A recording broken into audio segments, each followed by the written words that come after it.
todas. Eu sou Roberto, professor da Rede Municipal de Ensino do Rio de Janeiro e militante da resistência corrente interna do PSOL. E tenho colaborado também para o Esquerda Online nos últimos dias. Eu gostaria rapidamente aqui de agradecer o convite feito pelo Marcos, da oportunidade em participar do programa Conjecturas do canal Conjuntura Live e poder falar um pouco sobre a escalada de violência no Oriente Médio que estamos vendo há quase 2 semanas, perpetrada pelo Estado de Israel sobre os palestinos, com o uso desproporcional de força militar, com bombardeios tanto aéreos como por terra, que até ontem, em 11 dias de bombardeio, foram 232 mortos, incluindo 65 crianças e mais de 1.900 feridos na faixa de Gaza, dados oficiais, e ainda provocou o deslocamento de 48 mil palestinos. Muitos estão agora em escolas, mas sabemos que nem nas escolas estão seguras, já que Israel atacou hospitais, prédios da imprensa e inclusive outros, com civis. Na Cisjordânia também são 28 mortos, 4 crianças, vários feridos, já que Israel tem usado também uma forte repressão na Cisjordânia e em Jerusalém Oriental, por conta da greve histórica dos palestinos, que começou na última terça-feira. E do lado israelense, também houve mortos, foram 12. Ontem, quinta-feira, teve uma importante reunião da Assembleia Geral da ONU, onde se chegou a um cessar-fogo mediado pelo Egito, e que é importante a gente perceber o que significa esse cessar-fogo, O mais importante é que esse genocídio que estava em curso vai ser interrompido nesse momento, mas eu queria destacar que é importante continuar dando visibilidade à causa e à resistência palestina. É isso que nos move a estar atuando. Bom, inicialmente eu gostaria de começar essa breve intervenção problematizando algumas narrativas sobre a natureza do que erroneamente ouvimos falar e reproduzimos muitas vezes, de que há um conflito entre Israel e palestinos, como se fosse uma disputa militar realizada entre 2 nações beligerantes, ou a ideia de um conflito entre o Estado democrático, Israel, como ele é visto, e uma força terrorista, o Hamas, que veremos está eivada de caricaturas analíticas e generalizações profundas. Então, a primeira coisa a falar é que não se trata de um conflito ou de uma guerra, mas sim de uma catástrofe, de um genocídio oficialmente cometido há 73 anos pelo Estado de Israel contra os palestinos. Eu costumo dizer, repetir, que esse tema é muito falado, mas pouco entendido. Na realidade, os fatos históricos que levaram a essa situação de catástrofe na Palestina são constantemente silenciados. Por isso é importante, nos poucos espaços que nós temos, como esse canal, tirar da invisibilidade, como dizia o saudoso intelectual Eduardo Said, autor de várias obras fundamentais sobre o tema, do que chamou de a questão palestina. E por isso eu gostaria de organizar a minha fala em 4 pontos principais. O primeiro seria as origens da questão palestina. O segundo ponto, a criação do Estado de Israel e o início da Nakba, catástrofe em árabe, Palestina. Um terceiro ponto, refletir um pouquinho sobre a resistência ou as resistências palestina. E um último tópico seria uma pergunta. Existe alguma proposta de solução possível para reverter essa enorme injustiça chamada questão palestina? Bom, então, sobre o que eu chamo de ponto 1, a natureza histórica da origem da questão palestina, é importante dizer, em primeiro lugar, que ela se confunde com a ideologia colonialista e racista do sionismo, que é anterior à criação do Estado de Israel em 48. Mesmo que este último seja o principal marco histórico que podemos detectar como início a Nakba, a catástrofe dos palestinos há 73 anos. Há um autor, me lembro agora, chamado Norman Finkelstein, que aponta como início do conflito entre palestinos e judeus a década de 1890, após a fundação do sionismo. Segundo Finkelstein, havia um consenso ideológico no sionismo na qual a Palestina deveria abrigar uma maioria judaica, mesmo a Palestina sendo constituída por uma maioria de palestinos. Então isso é importante. O slogan do sionismo, uma terra sem povo para um povo sem terra, ajudou muito a essa ideologia que já afirmava essa característica racista de negação da existência de um povo. Então é importante dizer que, voltando aqui, após o fim do mandato britânico, é imediatamente construído o Estado de Israel. Por isso que a gente precisa fazer uma breve genealogia da questão palestina, voltar um pouquinho, fazer uma breve regressão para tentar entender as origens do problema. E eu destaco o fim da Primeira Guerra, que além de ser o fim de vários impérios, alemão, russo, o mais importante para a gente nesse caso seria o Império Otomano. A Sociedade das Nações, que seria a precursora da ONU, concede a região da Palestina para o mandato britânico. Vale lembrar que em 1915 os ingleses haviam se comprometido com os árabes para o reconhecimento da sua independência, caso eles ajudassem na luta contra o domínio turco-otomano. Mas no ano seguinte, em 16, a Grã-Bretanha assina um acordo secreto com a França de repartição do Oriente Médio entre os dois. Tá?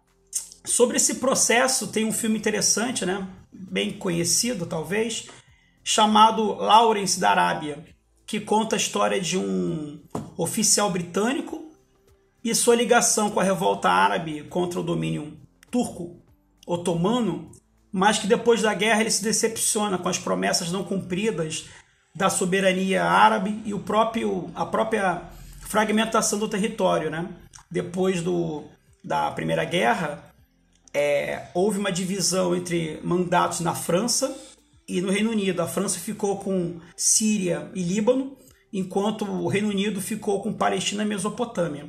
Então isso é importante.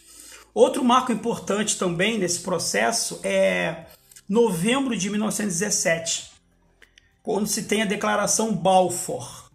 É um documento que deixa claro a intenção da Grã-Bretanha em reconhecer um lar judeu na Palestina. Mesmo, como eu disse, né, a Palestina, na época, sendo habitada por mais ou menos 96% de árabes palestinos e uma minoria de árabes cristãos, e judeus não chegavam a 4% da população da região.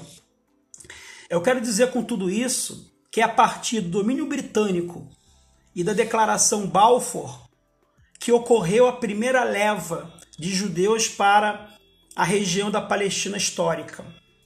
É óbvio que isso vai gerar uma reação árabe, e ela acontece imediatamente em 1919, quando se tem a realização do primeiro Congresso Palestino, em que há um posicionamento contrário à imigração de judeus para a criação de um Estado. É importante dizer que não era uma decisão contra os judeus que haviam e existiam, claro, né, lá na Palestina histórica. Eles tinham o direito de permanecer. A questão era não permitir que judeus imigrantes fossem para a Palestina criar um Estado. Aí daria um problema. Então, a partir desses episódios, e alegando que os britânicos não conseguiriam proteger os judeus, eles formam sua própria força paramilitar, a primeira, que era uma força de autodefesa, que eles chamavam, que o nome era Haganah.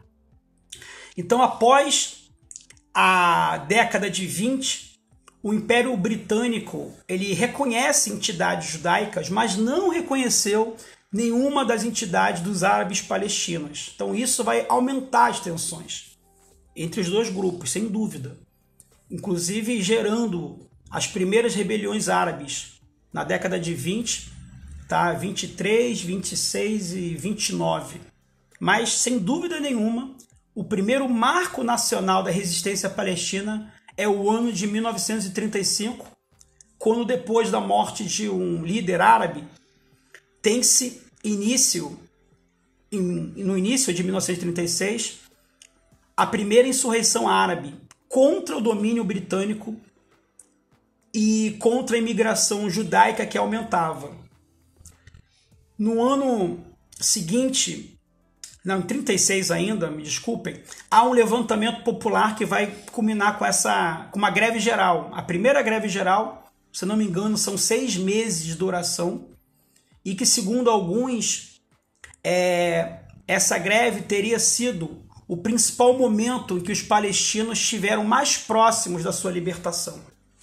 Enfim, mas apesar de toda a importância que ela teve, ela foi duramente reprimida pelos britânicos e que receberam, obviamente, a ajuda paramilitar da Haganah.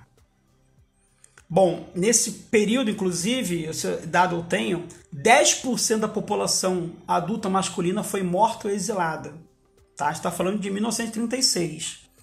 Com o início da Segunda Guerra Mundial, em particular com o extermínio de judeus europeus pela política de limpeza étnica e da chamada solução final dos campos de concentração de Hitler e dos nazistas na Alemanha, é claro que essa projeção vai haver em relação aos judeus mortos. Há uma grande comoção na comunidade internacional.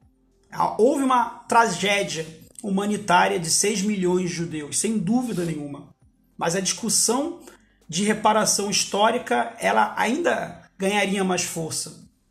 A questão é o seguinte: será que os palestinos deveriam ser responsabilizados por isso? Então é nesse processo de comoção e de ajuda de judeus dos Estados Unidos que os judeus europeus sobreviventes do Holocausto passaram a emigrar em massa para a região. A Grã-Bretanha estabelece, ou tenta estabelecer, algumas medidas para limitar essa imigração, mas não conseguem ou não se esforçam muito, né, para evitar a criação de mais organizações paramilitares judaicas que começam a cada vez mais surgir, fazer sabotagens para ocupar o território e tornar Israel independente da Grã-Bretanha. Em 1947, essa data é importantíssima, 29 de novembro de 1947, as Nações Unidas votam a repartição da Palestina sem a consulta dos habitantes nativos. E isso vai gerar, obviamente, grandes manifestações de protesto dos palestinos. Historiadores israelenses como Ilan Pappé demonstram em seu livro A Limpeza Étnica na Palestina, baseado em documentos oficiais, que a transferência populacional era necessária para a criação de um Estado homogêneo de maioria judaica na Palestina. Ou seja, sabemos que a maioria da população não era de judeus. Tratava-se, portanto, é importante salientar, de um projeto colonial de gente de fora que expulsaria os nativos de dentro. Ou seja, a criação do Estado de Israel se fundamenta no sionismo, no final do século XIX, como vimos. Isso é importante. E o sionismo é uma ideologia racista, é uma ideologia colonialista, é uma ideologia, portanto, de limpeza étnica. É importante colocar. Não havia a permissão, digamos assim, dos palestinos continuarem lá. Ao contrário, o direito do retorno dos palestinos que seriam expulsos não estaria estabelecido.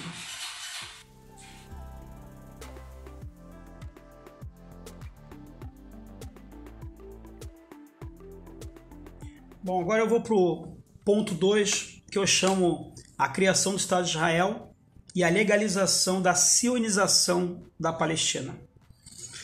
Imediatamente a criação do Estado de Israel, algo que os palestinos definem como Nakba, que é a catástrofe em árabe. E no dia 15 de maio, um dia depois, já ocorre a erradicação e a destruição de uma sociedade construída principalmente por árabes na Palestina. Os dados são impressionantes. Cerca de 800 mil pessoas foram expulsas intencionalmente. E o território foi fragmentado em 78%.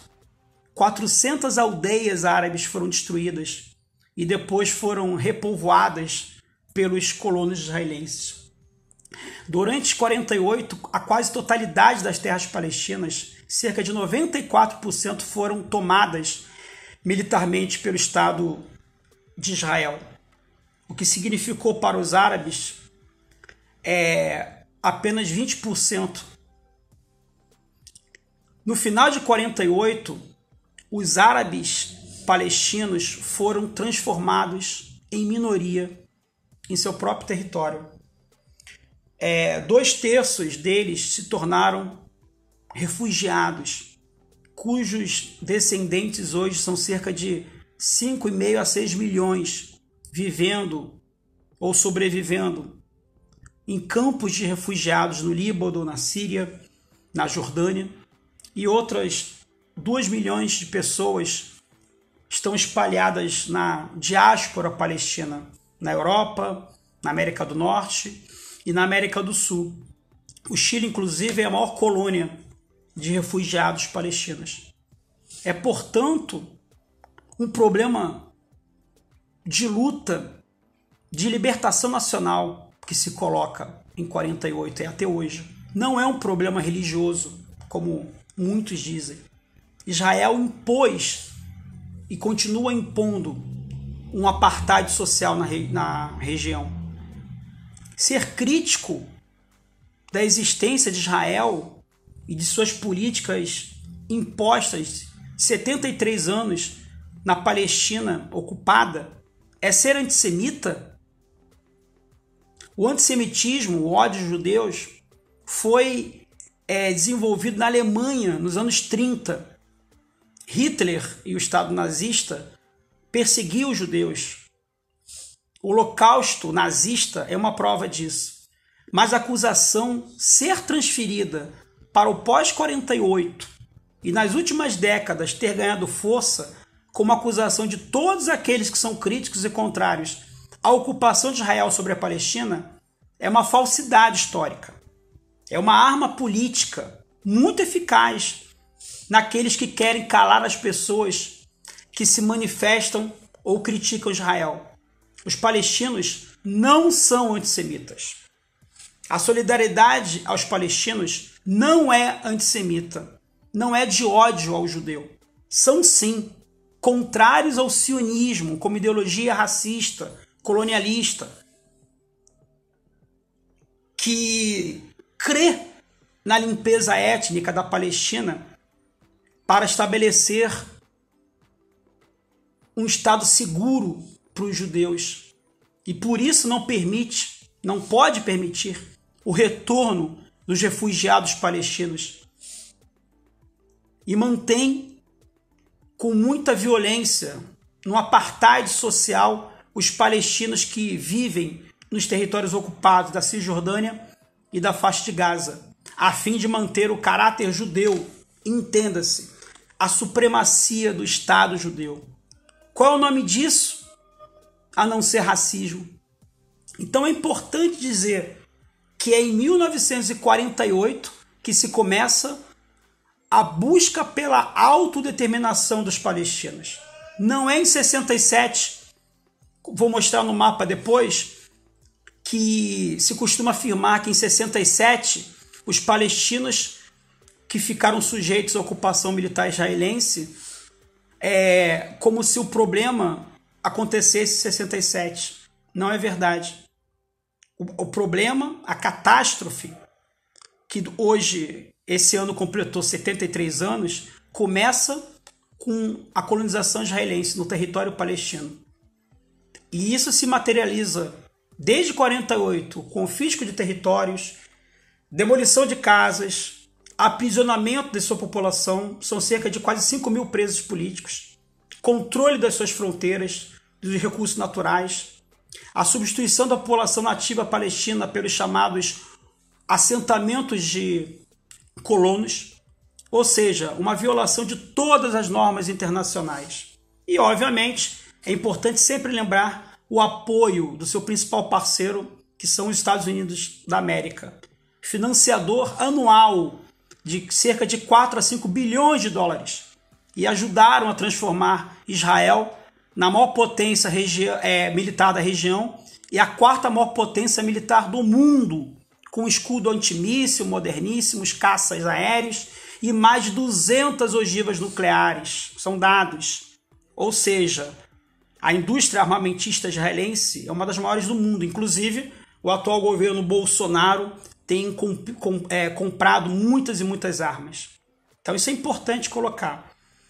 Em 67, há uma nova etapa desse processo de expansão israelense, a Guerra dos 6 Dias, quando Israel ocupa os 22% do que restava da Palestina histórica, Gaza, Cisjordânia e Jerusalém Oriental, além de invadir o Sinai no Egito e as colinas de Golã na Síria.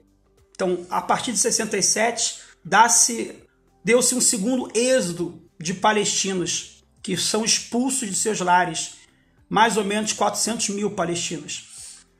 Mesmo o Conselho de Segurança da ONU tendo aprovado, no mesmo ano de 67, a Resolução 242, que ainda hoje é lembrada, mas não é colocada em prática. O que diz a Resolução 242? Ordena a retirada imediata de Israel às fronteiras anteriores a 67 e o reconhecimento do problema dos refugiados palestinos. Mas para Israel, a lei é um pequeno detalhe, né? Portanto, a Nakba é um processo contínuo de violação dos direitos do povo palestino, mesmo eles estando agora em territórios ocupados. Há 73 anos, avança a colonização israelense. Tá? Isso é importante colocar. Prisão, como eu disse, de palestinos que lutam, que resistem, um controle ainda maior das fronteiras e aumento da segregação nos territórios ocupados, a construção do Muro da Cisjordânia em 2004 e agora a construção do novo muro em Jerusalém é apenas um exemplo disso. Tá? Bom, entro no terceiro, penúltimo ponto, que é a resistência palestina. Seria melhor falar, mais correto, em resistências palestinas ao agressor. Então, desde as primeiras décadas do século XX, incluindo a resistência histórica de 36 na greve geral e outras ações espontâneas, sem dúvida, a primeira reação organizada que deu um salto de qualidade na resistência palestina foi o surgimento da Organização pela Libertação da Palestina, a OLP, em 1964, fundada, incentivada pelos Estados Árabes, em particular pelo Nasser, presidente do Egito e principal defensor do pan-arabismo. A Al-Fatah, braço armado da OLP, que vai ser dirigida pelo Yasser Arafat, já em 64 começa os primeiros ataques a Israel e em 69 desencadeia a luta guerrilheira contra o Estado agressor. E no documento, que é sempre importante lembrar, de 7 pontos, mostra a proposta estratégica, que é destruir o inimigo sionista e construir uma Palestina una, laica, democrática e não racista, uma Palestina aberta para todos, palestinos, muçulmanos, cristãos, judeus. É uma proposta bem interessante. Há outros grupos, inclusive de esquerda marxista, como a Frente Popular de Libertação da Palestina e a Frente Democrática de Libertação da Palestina, ambas surgidas em 67. Há também outros grupos e uns mais assim conhecidos agora, né, difundidos, é o Hamas, que é considerado o principal responsável pela onda de violência no Oriente Médio, mas que tem uma característica diferente das demais resistências que eu citei. Primeiro, o Hamas ele é inspirado na Irmandade Muçulmana Egípcia, começa a atuar na resistência palestina em 87, com uma atuação inclusive eficaz, uma proteção social, e na crítica que o Hamas fazia, as concessões feitas por Arafat, que era o principal, depois seria o principal dirigente da OLP, que inegavelmente foi perdendo autoridade e até se desmoralizando, como ficou evidenciado nos acordos de Oslo de 93, que mais se cedeu partes de território a Israel do que outra coisa. Mas o Hamas tem um problema, a meu ver, que é a defesa de um Estado Islâmico na Palestina. Mas, inegavelmente, é uma força considerada na resistência palestina, que a gente tem que considerar. Mas talvez o principal símbolo da resistência palestina seja, sem dúvida, a Intifada, palavra em árabe que significa levante popular. Então, a Intifada contra a ocupação israelense, na qual simbolicamente os palestinos usavam pedras desafiando os tanques, a máquina de guerra colonialista, foi um grande exemplo de ação direta, consciente e mobilizadora, sobretudo dos jovens. A primeira foi de 87, durou até 1990, e uma segunda surgiu em 2000, quando até naquela época o Ariel Sharon, que é um genocida também, era líder da oposição ao governo até então, e fez uma provocação passando em frente à mesquita de Al-Aqsa, com todo um aparato militar, e obviamente os palestinos reagiriam a isso, né? Teve mais ou menos mais de 3 mil palestinos mortos, e essa segunda intifada ela teve um papel importante também. Em 2005, recentemente, a resistência palestina ela ganhou uma nova forma através do chamado BDS, Boicote, Desinvestimento e Sanções contra Israel. É um movimento de resistência da sociedade civil palestina, mas que também tem sido bem eficaz na possibilidade de denunciar os massacres, o apartheid social feito por Israel e se solidarizar mundialmente à resistência palestina.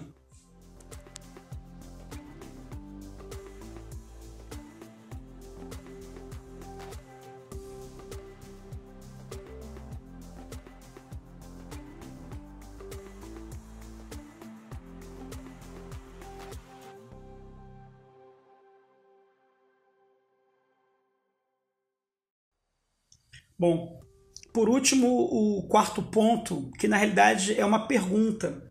Há uma proposta possível de paz que possa reverter essa que é uma das maiores injustiças históricas, que é a tragédia palestina? E a solução dos dois estados, será que ela é justa? A palavra de ordem dois estados para dois povos, ela ganhou muita força no início da década de 90. Era vista inclusive como uma solução realista para a resolução dos problemas no Oriente Médio. Tornou até um mantra, uma espécie de mantra, quase um problema moral que influenciou uma parte considerável da solidariedade internacional e até da esquerda. Como se a ideia de uma paz e de justiça fosse uma coisa abstrata, uma idealização.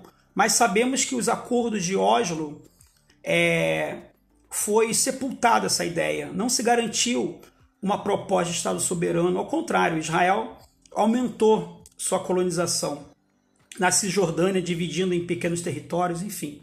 Então não é possível admitir a proposta de 2 estados, pois isso significa manter uma injustiça histórica da expropriação dos 800 mil palestinos em 48, lá atrás, e também deixaria intacta a máquina de guerra sionista com sua mentalidade colonizadora e racista, pronta para causar novas violações de direitos e usurpações num frágil Estado palestino como seu vizinho. É necessário, então, defendo, seguir lutando por uma Palestina una, indivisível, do rio ao mar. A única forma de garantir os direitos nacionais, restituir esses direitos do povo palestino. O fim da ocupação e dos assentamentos na Cisjordânia, garantir o fim do bloqueio criminoso a Gaza, o direito do retorno dos refugiados, uma Palestina livre, laica, democrática, onde possam conviver palestinos, muçulmanos, cristãos e judeus progressistas, como era antes da criação do Estado colonialista de Israel. Isso é importante dizer. E a última frase, eu diria que foi muito importante a solidariedade palestina, sobretudo no último sábado, dia 15, onde se completou 73 anos da Nakba. Ouso dizer, uma reflexão que eu fiz, eu escrevi isso, que talvez tenha sido a Nakba, né, a lembrança da Nakba, onde houve um maior rechaço internacional e condenação a Israel, com manifestações globais, multitudinárias. Isso é importante. Da Austrália ao Canadá, da África do Sul à Europa, da Ásia à América do Sul, inclusive no Brasil, Brasília, São Paulo, viram ruas cheias de gente denunciando o extermínio de Israel, a população civil de Gaza, e se solidarizando com a resistência do povo palestino. Nos Estados Unidos, mais de 50 cidades também. Estados Unidos, onde eu disse, né, o principal aliado militar de Israel. Mais de 50 cidades também tiveram manifestações. Então a solidariedade vem ganhando muita força. Isso é importante estar lembrando. Então é isso, né? Todo apoio à causa, à resistência palestina, toda solidariedade a esse povo que, com todas as humilhações, dificuldades, prisões, apartamentos, continua resistindo e dizendo: queremos ter direito a ter direitos, a ser um povo livre e um Estado soberano. Palestina, pátria livre. Obrigado.